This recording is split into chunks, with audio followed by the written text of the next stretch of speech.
Assalamu alaikum warahmatullahi wabarakatuh. I'm Nuruddin Abdullah Ulujog with the English news on Somaliland National Television. Here are the main top stories making the headlines. No women organization hosted the country's first lady and an infant to show their achievement. Somaliland Minister of Justice and Judicial Affairs briefed the media about recent juvenile shaping strategy. Russian rapists claim control of another Ukrainian town.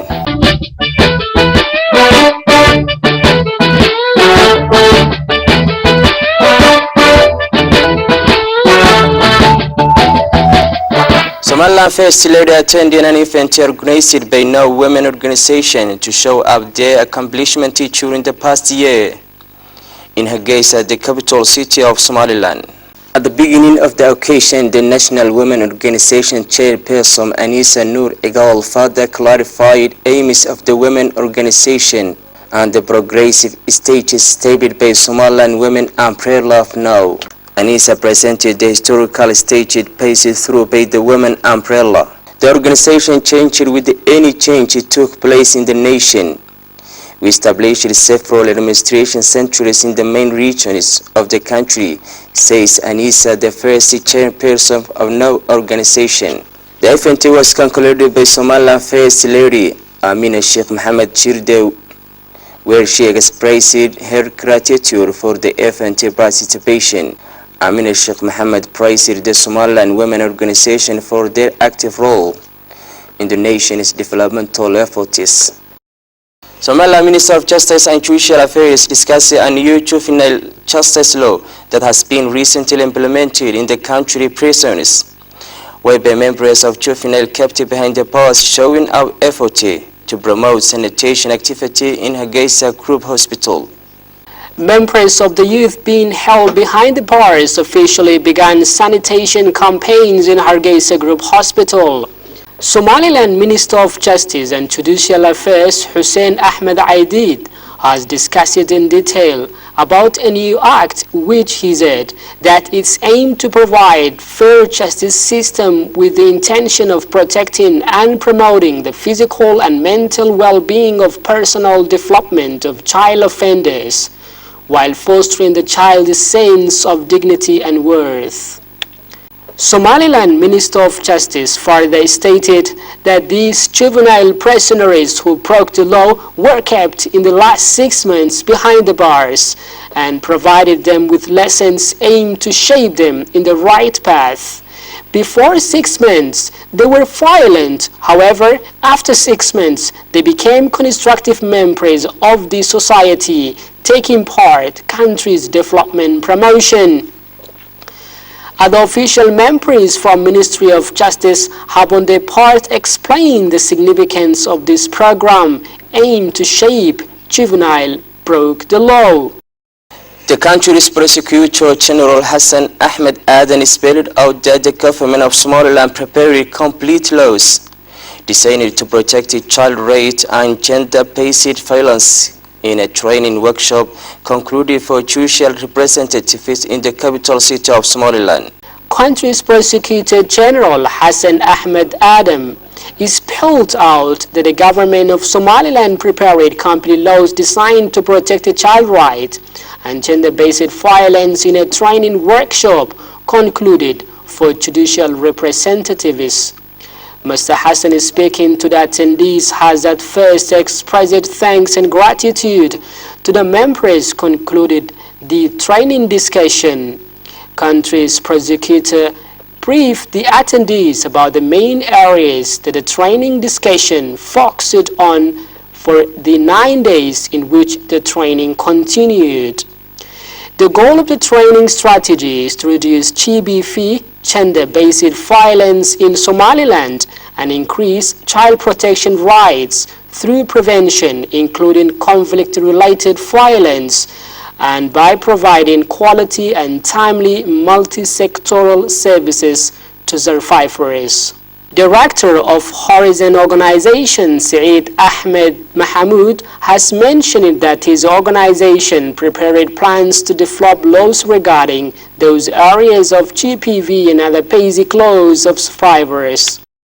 Nefis Network Organization in Somaliland organized an event to discover comprehensive studies they conducted throughout the regions of the country to enhance the collective knowledge on the complexity of the practice and factors that determine evacuation, focusing on the country's FGM rates. The event had in attendance by governmental officials including Director Generals of Ministries of Labor and Religious Affairs, representative members from Human Rights Watch, medical doctors and religious figures.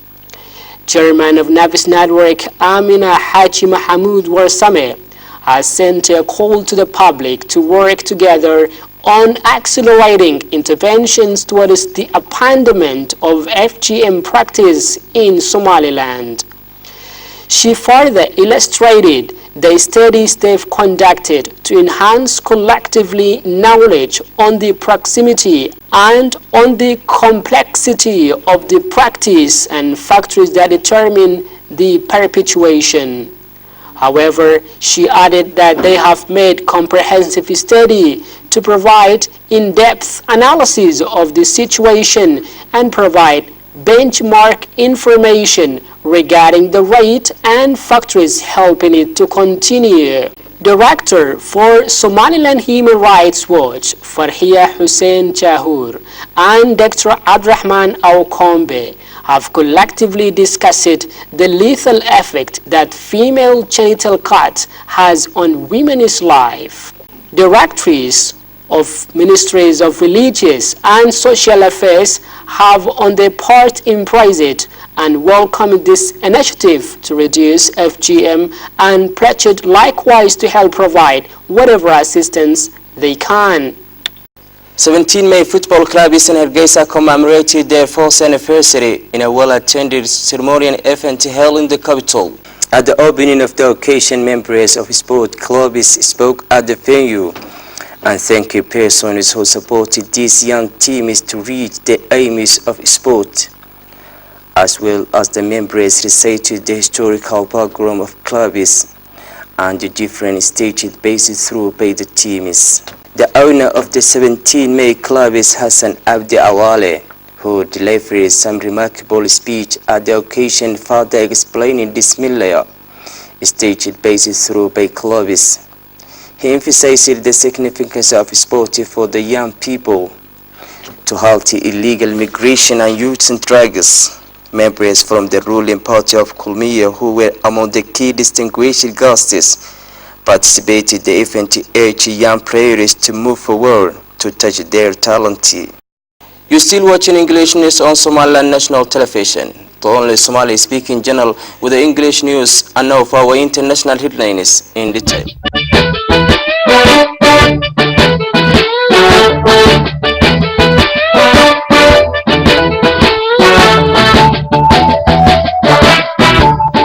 Russian separatists have been filming carrying out patrols in a town they claim to have taken control of eastern Ukraine. That's all news that we have for you tonight. Thank you for watching. Until next time, I'm leaving you. Assalamu alaikum wa rahmatullahi wa barakatuh.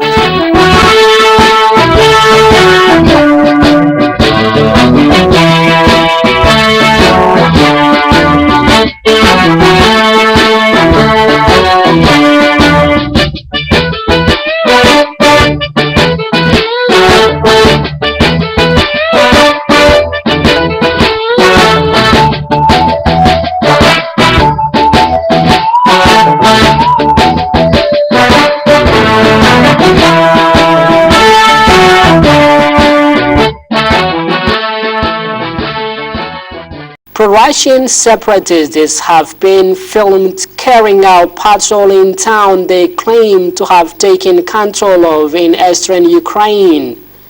Fehlrisk is not far from Depolitserv, a larger town that government in Kyiv is attempting to keep in the hands of Ukrainian forces. Rebels have been advancing on the area which is considered in a key railway hub. Many residents have now been evacuated from several towns in the line of fire. At least 5 people are reported died after the shelling of the hospital rebel-controlled Donetsk. Numerous people are reported to have been wounded. When elderly women seen sweeping in the scene, there was huge explosion, she said. I was hit and fell down. My son was walking here, pointing out, my son was walking here. That's my son. Eyewitnesses say at least 1 shell hit the building in a territory controlled by pro-Russian separatists, but other reports say 2 shells landed near the hospital.